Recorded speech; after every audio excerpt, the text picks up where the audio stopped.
சொன்னீங்க, அது மட்டும் சொல்லுங்க சார். இல்ல உங்களுக்கு எக்ஸ்பீரியன்ஸ் இல்லைன்னு சொன்னீங்க தானே பிரதீப்? ஆமாங்க. ஆமா. ஸோ உங்களுக்கு நான் இப்போ அன்னைக்கு அஞ்சு அஞ்சு இன்ஸ்ட்ருமெண்ட்ஸை பற்றி நான் சொன்னேன். பட் நான் எகெயின் அதை உங்களுக்கு சொல்கிறேன். ஓகே, இப்போ உங்கள் கம்பெனி பேர் என்னங்க? இன்னும் கொஞ்சம் centenary AI trading department sir. என்னங்க? Centenary AI trading department. Office எங்கே இருக்குங்க? யூகேல சார். உங்களுக்கு நான் இந்த ஸ்பெல் பண்ணட்டா நீங்கள் சர்ச் பண்ணி பார்க்குறீங்களா கூகுள் வெப்பில்? ஐ மீன் நீங்கள் இப்போ கால் பண்ணியிருக்கிறது யூகேலேருந்து கால் பண்ணியிருக்கீங்களா? ஆமாங்க சார். ஆமாம், யூகே தமிழ் டிபார்ட்மெண்ட் இருந்து மிஸ்டர் பிரதீப். யூகே தமிழ் டிபார்ட்மெண்ட்டா? Okay okay. பட் ஆனால் நம்பர் வந்து இங்கே லோக்கல் நம்பர் மாதிரி வருதுங்களே, அதுக்கு தான் கேட்டுச்சு. எப்படிங்க சார்? நீங்கள் நல்ல நம்பரை திருச்சி பாருங்க சார். ஸ்டார்டிங் நம்பர் உங்களுக்கு எப்படி வருது? 044 வருதுங்க. So 044 UK number sir. So நீங்கள் 044 வரும் சார், +44 வரும். ஐ டிபெண்ட் ஆன் அந்த connection sir. So +44 sir UK country கோடோட வர நம்பர் சார். சரிங்க சார், சொல்லுங்க சார். புரியுதுங்களா? சரிங்க sir. So Pradeep, if you don't mind, எனக்கு அன்னைக்கு ஞாபகம் இல்லை, நீங்கள் என்ன ஒர்க் பண்ணுறேன்னு சொன்னீங்க பிரதீப்? என்னங்க? என்ன ஒர்க் பண்ணுறேன்னு சொன்னீங்க அன்னைக்கு? இல்லை நாங்கள் பிஸ்னஸ் தான் பண்ணிட்டு இருக்கோம். DSL business. டிஹெச்எல்லா? ஆ டெலிவரி சர்வீஸா? புரியலைங்க சார். டெலிவரியா? ஆமாங்க, டெலிவரிங்க. Okay okay okay sir. பிஸ்னஸில் இப்போ எப்படி போய்கிட்டு இருக்கு பிரதீப்? இல்லை அதெல்லாம் ஒன்றும் பிரச்சனை இல்லைங்க சார், நல்லா தான் போகுதுங்க. ஓகே ஓகே பிரதீப், நான் இப்போ உங்களுக்கு எக்ஸ்பிளைன் பண்ணுறேன். அதாவது பிரதீப், ட்ரேடிங்னு எடுத்தா, அதாவது இன்டர்நேஷ்னல் ட்ரேடிங்னு எடுத்தா பிரதீப், அதில் 5 இன்ஸ்ட்ருமெண்ட்ஸ் இருக்கு. ஓகேங்க. சரிங்களா? அதில் ஒன்று ஷேர்ஸ், இன்னொன்று இண்டைசஸ், இன்னொன்று கமடிட்டிஸ், இன்னொன்று ஃபாரெக்ஸ் அதாவது கரன்சி பேயா, நான் 5வது வந்து கிரிப்டோ கரன்சி. அது எல்லாருக்கும் பேசிக்காக தெரிஞ்ச ஒரு விஷயம் தான் கிரிப்டோ கரன்சியா பிரதீப். ஓகேங்க. சரிங்களா? ஸோ உங்களுக்கு கிரிப்டோ தெரியும் தானே? பிட்காயின், டொஜ்ஜு, கேள்விப்பட்டிருப்பீங்க தானே? லூனா, எத்ரியம், ஷீபா. ஸோ இதெல்லாம் வந்து பிட்காயின்ஸ் சார். சரிங்களா? ஒரு அட்வைஸை வந்து ஃபர்ஸ்ட்டுக்கே நாங்கள் என்னத்தை பண்ணாலும் பிட்காயினில் ட்ரேடிங்கை பற்றி 99% தெரிஞ்சாலும் கவனமாக ஒரு ட்ரேட் பண்ணக்கூடிய ஒரு பிளாட்ஃபார்ம் தான் பிட்காயின். ஓகேங்க. என்ன சார், எவ்வளோக்கு எவ்வளோ லாபம் பார்க்கணுமோ அவ்வளோக்கு அவ்வளோ காசையும் அந்த பிட்காயினில் விட முடியும் சார். சரிங்களா? ஸோ 2வது வந்து சார் பார்த்தீங்கன்னா ஷேர்ஸ். சரிங்களா?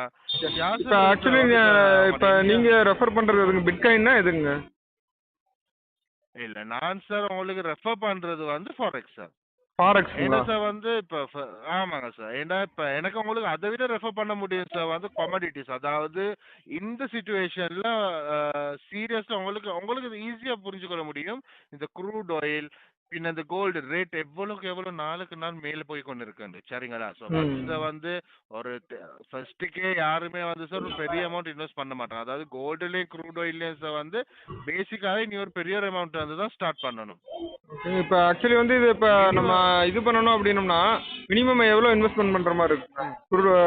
க்ரூட் ஆயிலோ இல்லை பிட்காயின் அந்த மாதிரி இருந்தால் எவ்வளோ இன்வெஸ்ட்மெண்ட் பண்ணுற மாதிரி இருக்கும் சார்? இப்படிங்க தான் சார். ஸோ பிட்காயினை விட சார் ஃபர்ஸ்ட்டு நீ ட்ரேடிங்கை பற்றி தெரிஞ்சுக்கொள்கிறேன்டா சார் வந்து நீ கமாடிட்டிஸில் உங்களுக்கு பண்ண ஐடியா இருக்கிற மாதிரி வேணும் சார். கமாடிட்டிஸில் நீங்கள் ஸ்டார்ட் பண்ணுறேன்டா சார் வந்து 10 to 15 lakhs வேணும் சார். அதாவது உங்களுக்கு oil, crude oil, gold, platinum. Minimum இல்லை மினிமமே வந்து இப்போ நீங்கள் ரெஃபர் பண்ணுறது வந்து 10 to 15 lakhs ஸ்பெண்ட் பண்ணுற மாதிரி இருக்குங்களா ஸ்டார்டிங்கு? கமாடிட்டிஸ்ல சார், அது கமாடிட்டிஸ்ல. அதாவது சார் இப்படி தானே சார், கோல்ட் ரேட் உங்களுக்கு சும்மாவே தெரியும். அதுக்கெல்லாம் சார் வந்து இந்த 10-15 இன்வெஸ்ட் பண்ணி ட்ரேட் பண்ண முடியாதுல்ல சார். புரியுதுங்களா? ஸோ அடுத்தது ஷேர்ஸ் எடுத்துக்கொண்டீங்கனாலும் ஷேர்ஸும் அதே மாதிரி சார் லைக் 20 lakhs தான் ஸ்டார்ட் பண்ணணும். அது ஷேர்ஸ்ன்றது சார் வந்து உங்களுக்கு தெரிஞ்சது இந்த இந்தியாவில் இருக்க டாட்டா சார். இல்லைங்க எனக்கு புரியுதுங்க. ஆக்சுவலி வந்து நம்ம அவ்வளோ தூரம்லாம் நம்ம பண்ண முடியாதுங்க சார். ஸ்டார்டிங் வந்து நான் பிளான் பண்ணி உங்களுக்கு நான் சொன்னது புரியவே இல்லை சார். நீங்க வந்து கேட்டீங்க உங்களுக்கு கோல்டு அதாவது கமாடிட்டி அதாவது இல்ல எனக்கு புரியுதுங்க. நான் என்ன சொல்றேன்னா இப்போ நீங்க ரெஃபர் பண்றதுல வந்து மினிமம் அமௌண்ட் எவ்வளோன்னு கேட்குறேங்க. அது வந்து என்ன ஸ்டாக்ஸாக இருந்தாலும் இருக்குங்க. ஓகே, அதில் எவ்வளோன்னு கேட்குறேன் வந்து அது மினிமம் அமௌண்ட்ஸ் வந்து $100 அதாவது 10,000 INR. ஓகேங்க. இது வந்து சார் வந்து நீங்க கரன்சி பேர்ல பண்ண போறீங்க. அதாவது euro to USD, GBP to USD, Australian currency, Canadian currency இது போல நாங்க வந்து பை அண்ட் செல் பண்ணி ட்ரேட் பண்ண போறோம். புரியுதுங்களா? Okay, okay. ஸோ இது வந்து சார் ஃபொரெக்ஸ்ல வந்து இன்னொரு பெனிஃபிட் என்னன்னு பார்த்தீங்கன்னா சார் வந்து டூ வே மார்க்கெட். அதாவது பைலேயும் ப்ராஃபிட் பார்க்கலாம், செல்லேயும் ப்ராஃபிட் பார்க்கலாம். அது உங்களுக்கு புரியுற மாதிரி சொல்றேன்னா இதோட ப்ரைஸ் ரேஞ்சில் தான் சார் நான் பிட் பண்ணி ட்ரேட் பண்ண போறேன். இப்போ இப்போ உங்களோட ப்ரோக்கரேஜ் ஃபீஸ் எவ்வளோ வருதுங்க உங்கள் உங்களுக்கு இது பண்ணுற மாதிரி இருந்தால்? 2% சார். அதாவது சார் இந்த நீங்க வந்து உங்களோட ப்ராஃபிட்டை சார் வந்து டெய்லியும் வித்ட்ரா பண்ணிக்கலாம். அடுத்தது சார் எந்த ஒரு பெஸ்ட் ஐடியா உங்களுக்கு சொல்றேன்னா சார், இப்போ இதுல வர்ற காசை டெய்லி வித்ட்ரா பண்ணி நீங்க செலவு பண்ணி பாருங்க சார். ஸோ அப்போ தான் உங்களுக்கு வேணும் சார் ட்ரேடிங்ல ரியல் காசு வருதா. ஸோ அப்போ செலவு பண்ணி பார்த்தோம் நீங்க டெய்லி வித்ட்ரா பண்ணலாம். But end of the month, அதாவது every end of the month நீங்க 5000 மேக் பண்ணிருந்தீங்கன்னா 100 rupees எங்களோட சர்வீஸ் சார்ஜ், அதாவது 2% கமிஷன். ஓகே. சரிங்களா? ஸோ இதுல வந்து சார் ஒரு நாளைக்கு நீங்க 10,000 பேஸ் பண்ணி இன்வெஸ்ட் பண்ணி ட்ரேட் பண்றேன்டா சார் வந்து உங்களுக்கு ஒரு நாளைக்கு 2 to 4% சார். சரிங்களா சார்? இப்படிதான் சார். எனக்கு அதுக்கு மேல உங்களுக்கு ப்ராமிஸ் பண்ண முடியாது. 2 to 4% என்ன ப்ராமிஸ் பண்ணலாம்.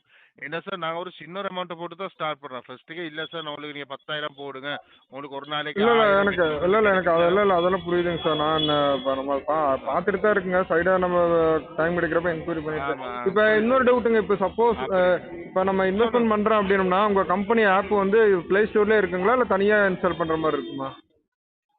தனியா சார், தனியா. அதாவது சார் இது ஆப் இல்ல சார், இது எங்களோட வெப்சைட். சரிங்களா? ஸோ இந்த வெப்சைட்ஸை வந்து உங்களுக்கு எங்களுக்கு பர்சனலாக நம்மளோட வாட்ஸ்அப்பில் கைட் பண்ணுவோம். இல்லை இல்லை சார் எனக்கு புரியுதுங்க சார். நான் ஆக்சுவலி நான் ஓப்பனாகவே நான் சொல்லிடுறேங்க.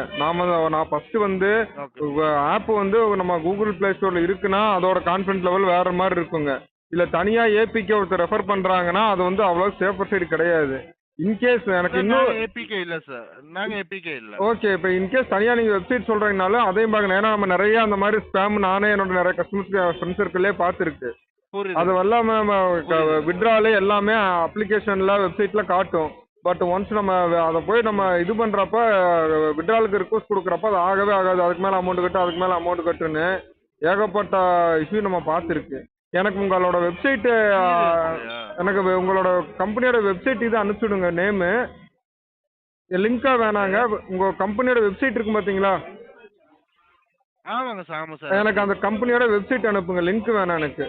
உங்கள் கம்பெனியோட வெப்சைட் நேம் அனுப்புங்க, கம்பெனி நேம் அனுப்புங்க. நான் சர்ச் பண்ணிவிட்டு நான் திருப்பி கூப்பிட்றேன். நம்ம அடுத்து டிஸ்கஸ் பண்ணலாங்க. ஷுவர். அது எனக்கும் பெஸ்டா இருக்கும் எங்கட பிரதீப்.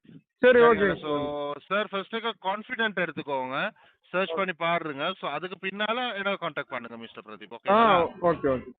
சரிங்க. Okay mister Pradeep, thank you. இதில் இன்னொரு ஹைலைட்னா கடைசி வரைக்கும் அதுக்கப்புறம் ரிப்ளை பண்ணவே இல்லை. நம்ம கேட்ட கொஸ்டினுக்கு ஆன்சர் பண்ணவே இல்லை. அந்த மாதிரி ஒரு கம்பெனி இல்லை. தயவு செஞ்சு யாரும் ஏமாந்துடாதீங்க. நன்றி.